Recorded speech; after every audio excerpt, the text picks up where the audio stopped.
राधे राधे दोस्तों। आज की कहानी है पिता का गर्व है बेटी। अपने बूढ़े सास ससुर के हाथों से बहू ने हलवा का कटोरा छीना और दूर फेंक दिया। तभी यह नजारा उसके पिता ने देखा और ऐसा कारनामा किया कि बेटी के पसीने छूट गए। कैलाश जी सुबह उठते ही सबसे पहले अपनी पत्नी सविता को उठाते हैं और कहते हैं, उठो चलो हलवा बना लो, आज तुम उठने में बहुत देर कर दी। सविता जी उठकर तुरंत काम में लग जाती हैं और किचन में जाकर गरम गरम हलवा बनाती हैं। ऊपर से ड्राई फ्रूट सजा देती हैं और वह सोचती हैं कि आज मेरे पति ने खीर क्यों नहीं बोला, जबकि उनको तो खीर पसंद है, हलवा तो मुझे पसंद है। हंसते हंसते तभी वह 2 कटोरी गरम गरम हलवा बनाकर अपने पति को परोस देती है। उनके पति बोलते हैं, सालगिरह की बहुत बहुत शुभकामनाएं। आज हमारी शादी को 50 साल बीत गए और हमने खुशी खुशी यह सफर तय किया। मैं बहुत खुश हूँ कि तुम मेरी जीवन साथी हो और हमने इतना लंबा सफर एक साथ तय किया है, बिना किसी खटपट के। सविता जी यह बात सुनकर खुश हो जाती हैं और कहती हैं, आपने मुझे हलवा क्यों बनवाए? कैलाश जी बोले, अगर मैं ना बनवाता तो तुम अपने लिए ना बनाती, इसलिए मैंने सोचा चलो शादी का सालगिरह है तो सुबह सुबह मुंह मीठा करके शुरुआत किया जाए। तभी कैलाश जी और सविता जी दोनों एक साथ बैठकर हलवा खाने लगे और बहुत खुश नजर आ रहे थे। पुरानी बातों को छेड़कर खूब मजे ले रहे थे। तभी उनकी बहू कमरे में आ पहुंची। दोनों को हंसता देख आग बबूला हो गई। ऊंची आवाज में बोली, मैं पार्टी में जरा सी गई तो आपने मनमानी शुरू कर दी। कब्र में जाने की उम्र आ गई और आप पार्टी कर रहे हैं, हंस रहे हैं, इस उम्र में भी रोमांस फरमा रहे हैं। शर्म भी नहीं आती? खुलेआम यह सब करते। और हलवा का कटोरा देखते बोली, और आपकी इतनी हिम्मत कि आप बिना मुझसे पूछे किचन में घुस गए और यह क्या हलवा बनाया है? मैं थोड़ी देर बाहर चली गई क्या पार्टी करने, आपने तो अपनी मनमानी शुरू कर दी, पूरे घर में अपना ही डेरा डाल लिया।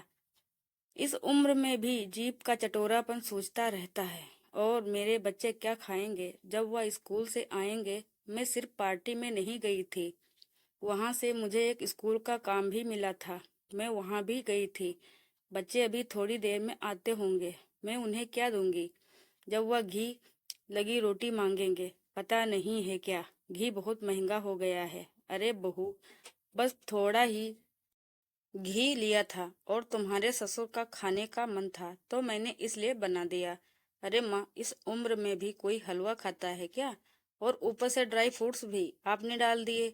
यह सारा दृश्य बाहर खड़े उसके पापा दरवाजे के आड़ में देख रहे थे। बेटी को पता नहीं था कि उसके पिताजी बाहर खड़े सारा तमाशा देख रहे हैं और बेटी ऊंची आवाज में अपने ससुर से बात किए जा रही थी। सभी कैलाश जी ने बोला, इतना चिल्ला क्यों रही हो? बस थोड़ा सा हलवा तो बनाया है, और क्या तुम्हारी कमाई का बनाया है? मेरा बेटा कमाता है, उसकी कमाई का बना है, तुम भी तो उसके पैसे से पार्टी कर रही हो। कैलाश जी बोले, शायद बहू तुम भूल रही हो, तुमसे पहले यह घर हमारा है, हम भी अपनी मर्जी का खा पी सकते हैं, तुम्हें ऐसे बोलने का कोई हक नहीं है। तभी बहू गुस्से में आकर तपाक से बोली, पिताजी अब यह घर आपका नहीं है, मेरे पति का है और उसके बाद मेरा है। अगर इस घर में रहना है तो मेरे हिसाब से रहना होगा, नहीं तो दरवाजा खुला है, जा सकते हैं झोला उठाकर। और गुस्से में उनके हाथों से हलवा का कटोरा छीन कर फेंक देती है। तभी वह गरम गरम हलवा का छींटा उसके पापा के मुंह पर भी पड़ जाता है। आपके भी तो 2 बेटे हैं, मैं बड़ी बहू हूँ तो इसका मतलब क्या मैं पूरी उम्र आपकी सेवा करती रहूंगी? छोटे 2 बेटों का कुछ फर्ज नहीं है? छोटे बेटे तो विदेश में जाकर बस गए और सारा काम तो मुझे करना पड़ रहा है। आपका मैं ठेका नहीं लिया है। तभी कैलाश जी सहमी आवाज में बोले, बहू हमने ऐसा भी क्या कर दिया जो तुम इतना भड़क रही हो? सिर्फ हलवा ही बनाया है। इस पर ज्योति जोर से चिल्लाई, मुझसे बिना पूछे कैसे बनाया आपने? और अगर बनानी ही थी तो मेरी पार्टी में से आने का इंतजार तो कर लेते, सब्र नहीं होता है क्या? आगे से मेरी रसोई में मेरे पूछे बिना इजाजत के कदम रखा तो आपके लिए यह ठीक नहीं होगा। इस घर की मैं मालकिन हूँ और आपका बेटा मेरा पति है और मैं उसकी पत्नी, और पति के हर चीज पर हक होता है उसकी पत्नी। न कि तुम जैसे बूढ़ा बढ़िया। मैं जैसा कहूंगी तुम लोगों को वैसा ही करना होगा। यह कहकर ज्योति अपने कमरे में चली गई और कैलाश जी की आंखें भर आई। वह अपने भाग्य को कोसने लगे। ममता देवी जी और कैलाश जी 3 बेटे थे। उनके घर की आर्थिक स्थिति ठीक नहीं थी, फिर भी दूसरों के मुकाबले उन्होंने अपने तीनों बेटों को इंग्लिश मीडियम स्कूल में पढ़ाया। दोनों छोटे बेटे डॉक्टर बन गए और बड़ा बेटा दिवाकर आर्मी में भर्ती हो गया। दोनों दंपति अपने बच्चों की तरक्की देखकर काफी खुश थे। उन्होंने अपना पूरा जीवन अपने बच्चों पर खर्च कर दिया। तीनों ही बेटों ने प्रेम विवाह किया था। दोनों छोटे बेटे अपनी पत्नी को लेकर विदेश चले गए और वही डॉक्टरी करने लगे, जबकि बड़ा बेटा माँ बाप से अधिक प्रेम करता था। जबकि उनका छोटे बेटों को उनकी इतनी परवाह नहीं थी। किसी का खुन्नस अपने सास ससुर पर निकालती थी, अपने सास ससुर को तंग करती रहती। कैलाश जी आज रो रहे थे और खुद को पूछ रहे थे कि उन्होंने अपने बुढ़ापे के लिए कुछ बचा कर नहीं रखा क्यों। उन्होंने अपने 2 बेटों की डॉक्टरी की पढ़ाई के लिए अपना अपना घर तक बेच दिया और आज यह हालत हो गई कि बेटे बहू के टुकड़ों पर पलना पड़ रहा है। दोनों बुढ़ा बुढ़िया यह बातें सोच ही रहे थे, तभी ज्योति अपने कमरे से निकलकर आती है और बड़े ही झटके में चिल्लाते हुए कहती है, आप गपशप मत करिए। क्या जो हलवा गिरा है और सारा फर्श खराब हो गया है उसको तुरंत साफ करिए। ज्योति के चिल्लाने की आवाज सुनकर दोनों दंपति के आंखों में आंसू आ गए और सविता जी ने आंखों में आंसू भरकर ही फर्श को साफ कर दिया और एक पोछा लगाया और अपने कमरे में जाकर आंसुओं की धारा बहने लगी। और इधर बाहर दरवाजे की आड़ में खड़े पापा यह सब देखकर उनकी गर्दन शर्म से झुक गई और वह ज्योति से मिलने उसके घर में जाकर वापस अपने घर लौट आए और आकर हाल में बैठ गए। तभी उनकी दोनों बहुएं आईं और उनके लिए खाना, और कुछ समय बाद जब वह पानी लेकर आती हैं तो देखती हैं खाना ऐसे ही पड़ा हुआ है। पिताजी एकटक होकर बस एक जगह देख रहे थे। उनके मुंह से कुछ आवाज नहीं निकल रही थी। दोनों बहुएं कहती हैं, क्या हुआ पिताजी, क्या हुआ? आप तो दीदी से मिलने गए थे, कुछ हुआ क्या वहां पर? आपने खाना क्यों नहीं खाया? खाना ठंडा हो गया। पिताजी हम फिर से बनाकर गरम खाना लेकर आए। पिताजी को अपनी बहुओं पर अभिमान हो रहा था। वह बोलने लगे, नहीं नहीं मेरे बच्चे, ऐसी कोई बात नहीं है। आज मैं ज्योति से मिलने गया था और वहां पर ज्योति अपनी सास ससुर के साथ जानवरों से भी बदतर सलूक कर रही थी। ऐसा तो कोई अपने जानवर से भी ना करे। 2 दिन जानवर घर रहे तो लोगों को उससे लगाव हो जाता है, पर वह अपने सास ससुर के साथ इतना बुरा बर्ताव कर रही थी जिसे देखकर मैं तो दंग रह गया। तभी उनकी पत्नी वहां हाल में आ जाती हैं। आलोक जी अपनी पत्नी से कहते हैं, शायद मैंने उसको अच्छी पढ़ाई तो दी, लेकिन उसको इंसानियत का पाठ पढ़ाना भूल गए। हमारे परवरिश में कहीं कोई कमी रह गई। हर बाप की तरह मुझे भी अपनी बेटी पर गर्व था कि जहाँ भी जाएगी मेरा सर ऊंचा रखेगी, लेकिन वह इतना नीचे गिर गई। कहते कहते आलोक जी रोने लगे। तभी उनकी पत्नी बोली, तो आपने उसे मारा क्यों नहीं, डांटा क्यों नहीं? हाथ पकड़ के घर ले आते तो मैं उसे कुछ समझाती। वह अपने सास ससुर से तुनुक तुनुक कर बात कर रही थी कि मुझे अंदर जाकर उनसे आंख मिलाने में भी शर्मिंदगी महसूस हो रही थी कि मैं इस लड़की का पिता हूँ। मैं तो अब उससे कोई रिश्ता नहीं रखूंगा। आज से मेरी बेटी के लिए मेरे घर का दरवाजा हमेशा के लिए बंद। और आप लोगों से भी यही विनती करूंगा कि आप लोग भी उससे अपना रिश्ता खत्म कर लें। वह मेरे घर न आए, यही मेरी आप दोनों बहू और पत्नी को मैं बोलना चाहता हूँ। तभी आलोक जी की पत्नी बोली, नहीं नहीं ऐसा मत बोलिए, हम उसके माँ बाप हैं, हम बड़े हैं, हम छोटों को सही रास्ते पर लाना होगा। यह हमारा फर्ज है, न कि उनको अंधकार में ढकेल देना चाहिए। एक मौका तो दीजिए, बहू ने भी कहा। पिताजी माँ सही कह रही हैं। 2 दिन बाद रक्षाबंधन आ रहा है। दीदी आएंगी तब हम उनको जरूर सबक सिखाएंगे। आप यह सब हम पर छोड़ दीजिए। सुनैना जी, आज बहुत ही असहाय सा महसूस कर रहा हूँ। मैं अपनी बेटी ज्योति को दुनिया की सारी खुशियाँ दी, सब कुछ दिया पर उसे अच्छा इंसान नहीं बना पाया। आलोक जी अपनी पत्नी से बोले। सुनैना जी ने अपने पति को संभाला और कहा, छोड़िए जी, आप यह वक्त टूटने का नहीं है। कल जाकर ज्योति को यहाँ लेकर आइए। अपनी पत्नी की उम्मीद भरी बातें सुनकर आलोक जी को बहुत अच्छा लगा। उन्हें राहत महसूस हुई। आलोक जी अपनी बेटी ज्योति के ससुराल जाते हैं। कैलाश जी और सविता जी को प्रणाम करते हैं। वह उनसे उनका हाल चाल पूछते हैं और अपनी बेटी ज्योति को रक्षाबंधन के पर्व पर घर ले जाने की अनुमति मांगते हैं। अगर आपकी अनुमति हो तो ले जाना चाहता हूँ। त्योहार है और बेटियों के बिना तो यह त्योहार मनाया नहीं जा सकता। तभी ज्योति आती है, अपने सास ससुर को घूरने लगती है और कहती है कि अपने घर जाने के लिए कैसी अनुमति मांगना पापा। घर पहुंचते ही ज्योति बहुत खुश हो जाती है और अपने दोनों भाभीियों से मिलती है। तभी वह कहती है, माँ कहाँ है पापा? माँ नजर नहीं आ रही है। उसके पिता बोले, ऊपर कहीं रूम में होंगी। ज्योति अपनी माँ से बहुत प्यार करती थी, लेकिन आज उसकी माँ उसको नहीं दिखाई दी तो उसे चिंता होने लगी।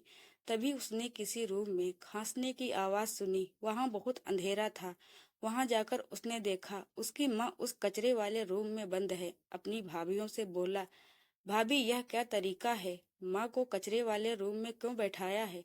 उनकी दोनों भाभीियों ने बोला, बुढ़िया की जीभ बहुत चटोर हो गई है। दिन भर चटोरापन करती है और पेट में दर्द है, उल्टी हो रही है। इसलिए हम लोग इसको कोठरी में बंद कर दिया है। पूरा घर गंध से महक रहा है। यहाँ रहेगी, दिन भर उल्टी करेगी तो कोई दिक्कत नहीं होगी। बुढ़ापे में क्या कुछ खाने का मन नहीं होता? अरे भाभी, माँ की तबीयत खराब थी तो उनको कोई दवा लाकर दे देती, डॉक्टर के पास लेकर चली जाती कि उनको कोठरी में बंद कर देंगी। और पापा, आपने भी भाभी से कुछ नहीं बोला? बेटा, अब तो बहू का ही राज है, उनकी ही मर्जी चलेगी। हम बूढ़ा बूढ़ियों को कौन पूछेगा? क्यों पिताजी, यह आपका घर नहीं है? पहले यह घर आपका है, फिर भाभी का है। उनकी भाभी ने बोला, दीदी आप तो चुप ही रहिए। आप तो मेहमान बनकर आई हैं। त्योहार मनाइए और अपने घर को शांति से लौट जाइए। आप घर के मैटर में मत पड़े तो अच्छा होगा।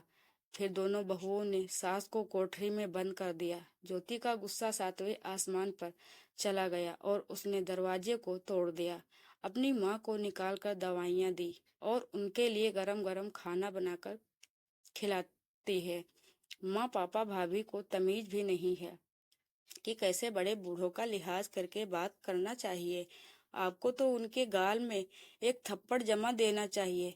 ऐसा सुनकर पिताजी ने ज्योति के गाल में एक थप्पड़ जड़ दिया और माँ ने भी दूसरे गाल पर थप्पड़ जड़ दिया। ज्योति अवाक रह गई कि गलती भाभी की है और पिताजी मुझे थप्पड़ पर थप्पड़ लगाए जा रहे हैं। वह बोली, पिताजी क्या हुआ? आपने मुझे क्यों मारा? पिताजी बोले, उस दिन जब तुम्हारी सास ने थोड़ा सा हलवा बनाया था तो कितना हल्ला मचा दिया तुमने। उस समय शर्म नहीं आई? मैं वही दरवाजे पे खड़ा सब तमाशा देख रहा था। उल्टे पांव अपने घर वापस लौट आया। गऊ जैसे सास ससुर के साथ कितना दुर्व्यवहार कर रही थी।